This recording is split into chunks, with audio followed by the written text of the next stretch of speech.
네, 반갑습니다. 논술 전문가 김법성입니다. 논술천재 워크북 62강 짧은 글 강의 가톨릭대 2번 문제 이어서 풀도록 하겠습니다. 앞에서 본 문제 보니까 학교가 의도하는 바가 분명하게 있고 그 의도를 잘 이해하는 것이 논술 문제를 푸는데 아주 중요하다고 말씀드렸습니다. 여러분들이 글을 쓸 때도 마찬가지입니다.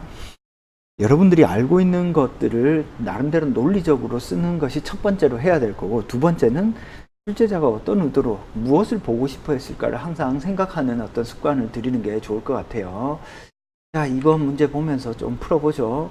다의 화자가 드러내고자 하는 문제점을 밝히고 바라마를 활용하여 그에 대한 해결 방안을 기술하시오. 자, 글자 분량이 1번은 20점, 2번은 40점인데 350에서 450점입니다. 글자 분량이 많지 않죠, 그죠? 자, 다의 화자가 드러내고자 하는 문제점. 그럼 다의 화자는 어떤 문제점을 드러내고 있다? 라고 분명히 밝히면 되고, 그 다음에 바라마를 활용하라고 했으니까 정확하게 활용할 것을 분명하게 개념적으로 보여주시면 되겠습니다. 그에 대한 해결 방안을 기술하시오. 일단 350, 450자인데 제시문이 지금 걸쳐 있는 게 다, 가, 라, 마예요. 4개나 되죠. 간단 명료하게 여러분들 그 작업을 하셔야 되고, 이걸 질질 끌어서 길게 쓰시잖아요. 그럼 글이 복잡해지고 산으로 갑니다. 그러니까 출제자가 원하는 게 뭘까? 그걸 잘 찾아내는 방식으로 독해를 하셔야 되고, 가라마를 활용할 때 어떻게 하셔야 되냐? 가라마를 활용할 때 활용해야 할 것을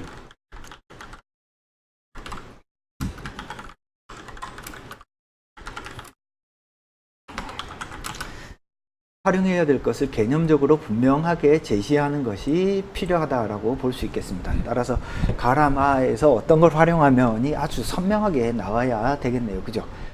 자, 일단 다의 화자가 드러내고자 하는 문제점부터 한번 보죠. 다의 화자가 드러내고자 하는 문제점.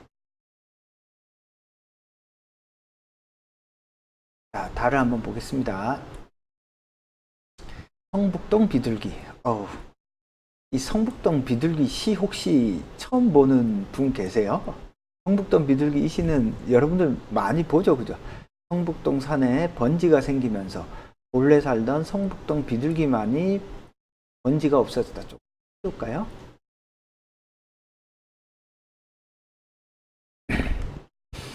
새벽부터 돌 깨는 산울림에 떨다가 가슴에 금이 갔다. 그래도 성북동 비둘기는 하느님의 광장 같은 새파란 아침 하늘에 성북동 주민에게 축복의 메시지나 전하듯 성북동 하늘을 한 바퀴 휘돈다. 옛날에는 성북동이 대사관 있고 막 그랬는데, 그죠? 지금도 마찬가지지만 옛날에는 성북동이 그냥 맨산 하나였죠, 그죠?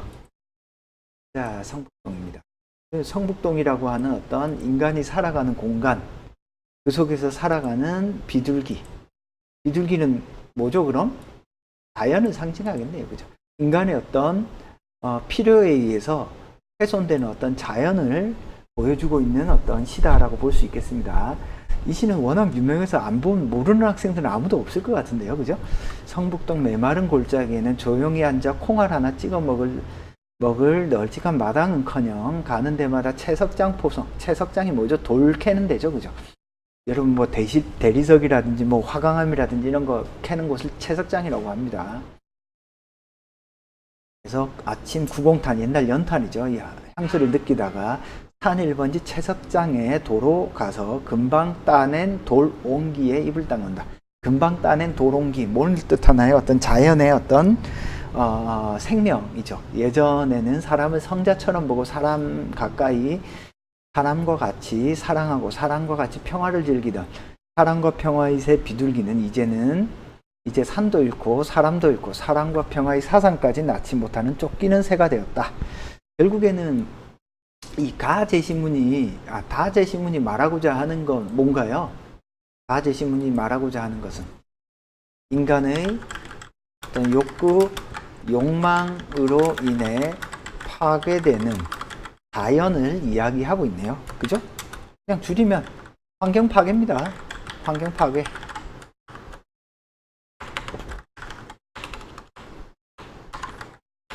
환경 파괴라고 볼 수 있습니다. 그러니까 뭐 어렵게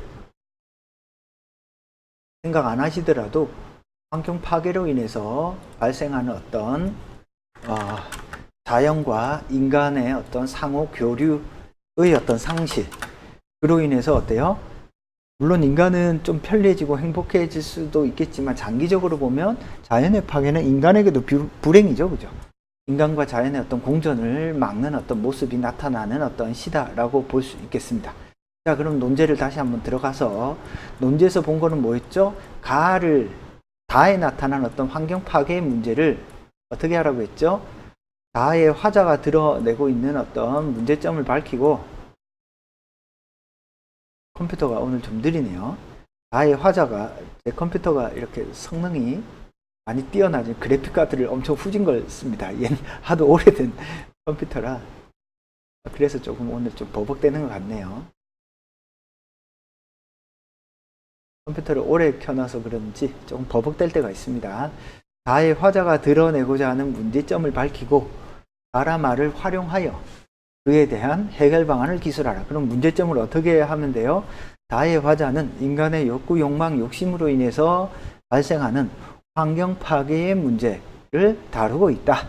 이렇게 문제점을 정확하게 이야기하면 좋고, 좀 더 나가서 자, 환경 파괴, 생태 위기, 인간과 자연의 어떤 공존이 불가능한 어떤 현실의 모습을 보여준다. 이렇게 단순히 그냥 쓰지 말고 개념화할 수 있다면 개념화해서 문제점을 지적하는 게 좋습니다. 자, 가라말을 활용하여 그에 대한 해결 방안을 써라. 자, 해결 방안은 무엇을 묻는 문제다라고 했죠? 해결 방안은 원인을 묻는 문제라고 했죠. 그러면 가라말을 읽으면서 원인은 뭘까? 해결해야 될 방식은 뭘까를 생각을 해 보셔야 되겠습니다. 그죠? 가에는 뭐가 나타나 있었죠? 그래서 가에는 아까 조금 전에 우리 앞 시간에 읽었던 것처럼 가에는 인간이 기계에 의존하게 되면 자기도 모르게 불안해진다. 환경을 파괴하는 것이 인간에게 어떤 안정을 가져다 주지는 않죠. 그러면 요거는 뭐에 해당되나요? 다와 같은 사고방식이 가지고 있는 어떤 문제점, 문제 상황이라고 볼 수 있겠습니다. 가는 읽었으니까 넘어가고요. 그러면 라를 보겠습니다. 라. 자, 라를 보죠. 오늘 컴퓨터가 좀 이상하게 버벅대네요. 자, 라를 한번 보면서 말씀드리겠습니다. 기계론적 세계관은 세계와 자연의 모든 과정이 인과 법칙의 지배를 받으며 인간의 이성으로 그 인과 관계를 파악하였고 설명할 수 있다는 결정론적 관점을 제시한다. 기계론적 세계관에 대해서 이야기하고 있네요. 그죠? 기계론적 세계는 인간의 이성을 토대로 이 세상의 모든 것들을 설명할 수 있다라는 어떤 근대 과학적인 논리입니다. 그죠? 그래서 이런 어떤 결정론의 관점에서는 어떤 원인만 알면 종국의 어떤 결론까지 일사불란하게 우리는 예측할 수 있고 판단할 수 있을 거야 라고 보는 겁니다. 자연에 대한 기계론적 관점은 17세기 근대 자연과학의 발달과 함께 확립되었다. 그죠? 자연에 대한 어떤 기계론적 관점, 자연을 어떻게 보는 거예요? 인간이 그냥 활용할 수 있는 수단, 도구, 자연을 쭉 연구해서 과학적 법칙을 찾으면 인간이 마치 신인 것처럼 이성의 원칙에 따라서 자연을 이렇게 인간을 이롭게 하는 방향으로 쓸 수 있을 거야 라는 어떤 사고 방식입니다. 그래서 어떻게 이야기하냐? 이에 대한 사상적 근거는 데카르트의 이분법적 사고에서 볼 수 있다. 결국에는 인간과 자연을 완전히 구분하고 인간이 이 자연이라는 어떤 대상을 마음껏 지배할 수 있다라는 그 밑바탕에는 데카르트의 어떤 이분법적인 사고가 있다라는 겁니다. 그러면은 우리가 앞에서도 이야기한 성북독 비둘기에서 비둘기 산을 이렇게 마음대로 파고할 수 있다는 논리가 어디에서 기원한다? 그 원인은 서구의 근대 자연과학의 발달과 함께 자연과 인간을 구분하려는 이분법적인 사고가 그 원인이다. 그러면 해결은 그 이분법적인 사고를 극복하는 게 해결 방안이죠. 그죠? 자, 그 다음에 좀 더 읽어보겠습니다. 그런 이분법적인 사고는 주관과 대상으로 파악하는 인식론적 관점이지만 동시에 자연을 경시하고 파괴하는 사고방식으로 여겨지기도 한다. 이분법적인 사고방식은 자연 탐구에 적용할 때 인식 주체인 인간은 자연을 대상화하면서 자신의 이익과 편익을 위해 자연을 정복의 대상으로 여긴다. 결국에는 인식론적인 관점에서 어떤 거예요? 자연을 어떤 정복의 대상으로 여기면서 인간과 자연을 이분법적으로 이렇게 딱 구분하는 사고방식이 뭐죠? 전형적인 어떤 데카르트적 이분법이다. 이건 좀 뭐 과도하게 해석한 부분이 없지 않아 있지만 일단 라에서는 그렇게 이야기하고 있습니다. 데카르트에게 가장 확실한 것은 모든 것을 의심하는 거고, 의심하는 것으로서 뭐가 나타나요? 생각하는 나.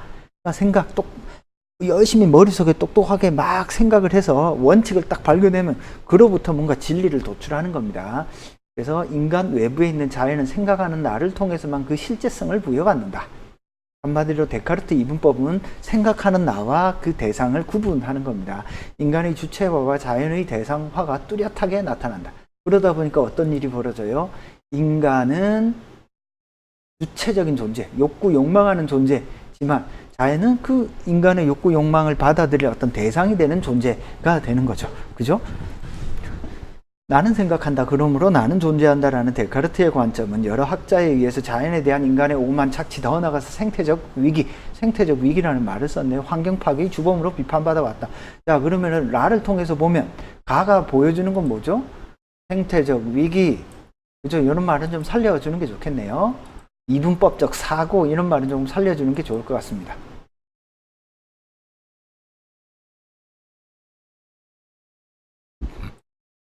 그러면 다에서 나타나는 어떤 문제는 환경 파괴의 문제가 나타나는 거고, 이 환경 파괴의 문제가 나타나는 이유나 원인을 어디에서 찾아요? 인간의 이분법적 사고. 자, 그 이분법적인 사고의 핵심은 뭐죠? 그 이분법적인 사고의 핵심은 인간은 주체, 자연은 대상입니다. 그죠? 그래서 이렇게 잡으시면 크게 무리가 없겠다. 따라서 뭐 라에서 보듯이 근대의 데카르트적 사고방식에 따르면 인간은 주체고 자연은 대상이라는 이분법적인 사고방식이 자연을 마음껏 훼손해도 되는 것으로 여기는 어떤 근대 문명을 낳았고, 그 결과 다와 같은 어떤 자연을 파괴하는 현상이 나타나게 되었다. 뭐 이런 식으로 정리할 수 있겠습니다. 자, 그 다음에 말을 보겠습니다. 자, 말을 보죠. 최근 삶의 질에 대한 연구가 진행되면서 행복한 삶은 물질적 조건보다 정신적 조건에 훨씬 더 큰 영향을 받는다. 그죠? 삶의 질이란 본인이 직접 체험하고 느끼는 만족감으로서 경제적, 물질적 조건을 나타내는 객관적 지표와 더불어 정신적 만족감과 행복감 등을 나타내는 주관적 지표를 포함한 개념이다. 그러니까 물질적, 정신적 이런 것들이 함께 공히 어떤 행복을 구성하는 요소죠. 사람에 따라 조금 다릅니다. 어떤 사람은 물질적인 어떤 욕구나 충족감이 강한다면 어떤 사람은 정신적 욕구나 충족감이 강하죠. 그러니까 이건 사람마다 다른 것 같아요. 그죠? 미국 미시간 대학의 잉그라트는 사람들이 물질적으로 더 풍요한 조건이 있음에도 불구하고 그에 비례하는 더 큰 행복을 느끼지 않는다. 그래서 사람은 자신이 가치 있다고 생각하는 것을 추구하면서 정신적 만족을 얻는 것을 중요하게 생각했다. 이러한 정신적 만족이 삶의 질을 좌우하는 요소인 것이다. 정신적 만족이 현대인에게 이러한 삶의 질을 좌우하는 요소가 된 가장 큰 이유는 어디죠? 기본적인 물질적 만족감을 갖추고 있기 때문이죠. 그죠? 그래서 그는 정신적 만족감을 삶의 질을 중시하는 이러한 가치관의 변화를 조용한 혁명이라고 불렀다. 그죠? 순서상 보면 다에 나타난 이 환경 파괴의 문제에 관해서 다에서 어떤 인간의 욕구로 인해서 발생되는 어떤 환경 파괴의 문제잖아요. 그죠? 인간의 욕구로 인해서 발생되는 어떤 환경 파괴의 문제를 라는 어떤 점에서 이야기할 수 있어? 원인으로 이야기할 수 있습니다. 라는 그 원인을 인간과 자연을 구분하는 어떤 근대적 사고방식에 따른 어떤 이분법적인 사고에서 그 원인을 찾을 수 있습니다. 그죠? 더 나아가서 인간이 이런 이분법적인 사고로 살아가게 될 때 어떤 문제점이 발생을 하죠? 가에서 말하는 것처럼 기계에 의존하는 어떤 문제점이 발생할 수 있죠. 그래서 그런 이분법적인 사고가 뭘 야기시킨다? 문제점을 야기한다. 그래서 문제점으로서 가를 읽으시면 크게 무리가 없겠습니다. 그죠? 즉 그렇게 인간이 기계에 의존하게 되면 가에서처럼 기계에 의존해서 뭔가 자꾸 불안하게 된다. 그 불안한 모습들이 구체적으로 나타나는 형태가 뭐라고 보면 되나요? 마라고 보면 되겠습니다. 마는 그래서 그런 불안의 모습이 현대에서 나타나는 불안의 모습이 나타나는 구체적인 사례로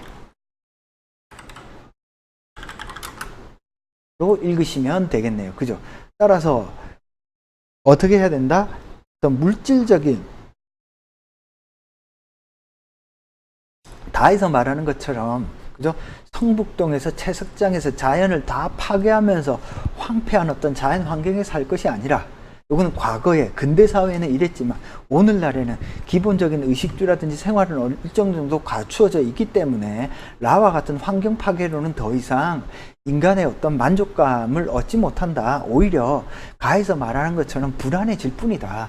따라서 이제는 행복이 단순히 물질적인 것에만 있는 것이 아니라 어떤 정신적인 만족감, 자연과 구경함을 통해서 얻는 어떤 안정감 또한 현실에서 어마어마하게 중요한 어떤 요소다라는 것을 자각하고 자신의 어떤 정신적 주관적인 어떤 만족을 위해서 노력하고 시도를 하는 것이 더 필요하다. 이런 형태로 글을 쓰신다면 크게 무리가 없겠습니다. 알겠죠? 즉 현대인에게서는 더 이상 어떤 기술이라든지 과학기술의 어떤 발전이 행복감, 만족감을 주지 못한다는 거예요. 따라서 마에서처럼 어떤 주관적인 만족도를 극대화시키기 위해서 인간과 인간 사이의 관계, 인간과 자연의 관계 등을 회복하는 것이 필요하다. 뭐 이런 말들을 던져주신다면 큰 무리가 없겠습니다. 무슨 말인지 알겠죠? 그래서 이런 형태로 지금 서술하면 뭐 일정 정도 여러분들이 쓰는 어떤 것들은 다 될 것 같고요. 학교에서 지난번에도 앞에서도 본 것처럼 학교 측에서 어떻게 해설했는지 한번 보겠습니다. 문항 2 한번 보죠. 마찬가지로 8등급으로 채점하고 내용에 대한 어떤 점수가 훨씬 큽니다. 출전을 이렇게 마찬가지로 넣어 두었고요. 그죠?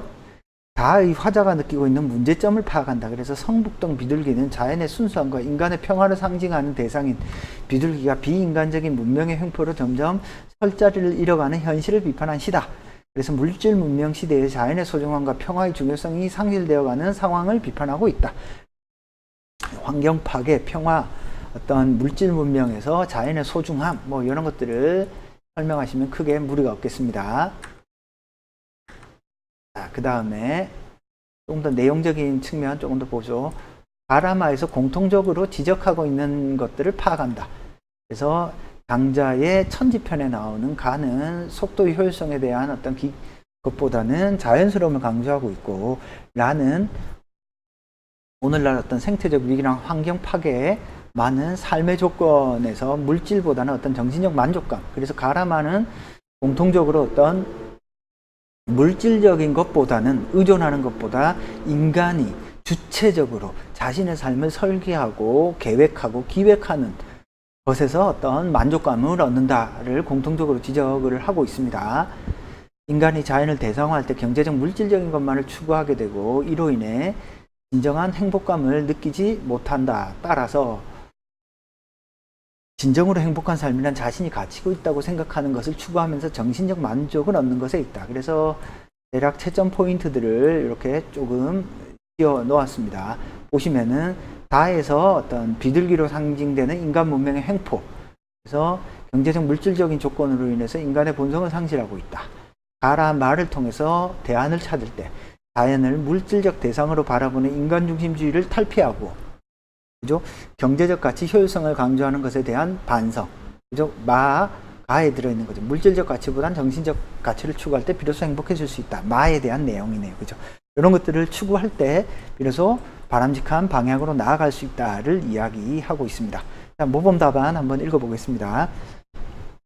결국 여러분들이 가라 말을 읽을 때 어떻게 읽더라도 다를 비판할 수 있는 중요한 개념들을 가라마에서 내가 어떻게 뽑아왔다라는 것을 알기만 한다면 큰 문제가 없겠다. 자, 화자는 성북동 산이 인간 삶의 터전으로 개발되면서 야기된 생태적 위기를 성북동 비둘기를 통해 우의적으로 지적하고 있다. 우의적, 그러니까 동물을 통해서 우화죠, 우화, 그죠? 나아가 자연으로부터 빼앗은 공간에서 자신의 본성 또한 잃어가고 있는 현대인의 모습을 비판한다. 이러한 문제점이 발생된 원인은, 자, 문제를 해결하라고 했으니까 어때요? 원인을 지적해야죠, 그죠? 자연을 대상화한 인간의 이분법적인 사고에 있다고 할 수 있다. 이거 다의 이야기죠. 즉, 인간이 자연을 생명이 없는 물질적 대상으로 인식함으로써 자신의 이익과 편의에 맞게 자연을 변형하고 이러한 물질적 가치와 효율성이 인간에게 행복을 줄 것이라 착각한 데 있다. 그러나 기계론적 세계관의 토대로 발전한 과학기술은 의 혜택은 더 이상 현대인에게 행복감을 주지 못한다. 마의 연구 결과에서 알 수 있듯이 삶의 질은 결국 현대문명 기술이 혜택이라 할 수 있는 물질적 행복이 아니라 정신적 만족감에 있기 때문이다. 따라서 가에서처럼 기술로부터 자유로운 어떤 주체적인 태도를 취하는 것이 필요하다. 이렇게 해결 방안을 좀 더 가를 활용해서 써줘도 괜찮겠습니다. 많은 경우에 이제 그 동양고전이 나오면 동양고전이요 어떤 바람직한 대안을 에 해당되는 경우가 많아요. 지금 이 글에서도 가 텍스트, 즉 그 도르래를 사용하지 않는 그 노인이 뭘 보여주고 있죠? 기계 문명에 의존하지 않고 자신의 행복을 스스로 주체적으로 찾아가는 한 인간의 모습을 상징하는 것으로 읽을 수 있거든요. 그죠? 그래서 이 텍스트를 읽을 때 여러분들이 그 텍스트 사이의 관계에 예민하게 읽어야 됩니다. 다에는 뭐가 나타나 있어요? 문제점이 나타나 있죠. 텍스트가 여러 개 나올 때는 분량이 짧은데 제시문이 여러 개 있잖아요. 그럼 텍스트 사이의 관계를 반드시 고려해야 돼요. 다에는 문제 상황이 나타나 있죠. 그죠? 다에는 그 원인이 나타나 있죠. 그죠? 원인.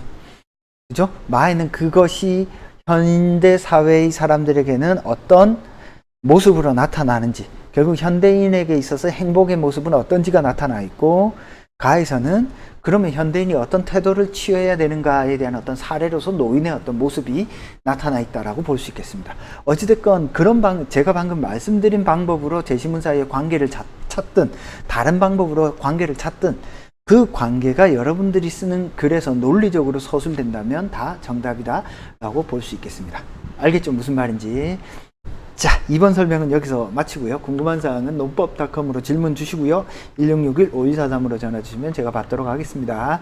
논술천재 워크북 짧은 글 카톨릭대 2번 문제 설명 마치도록 하겠습니다. 감사합니다.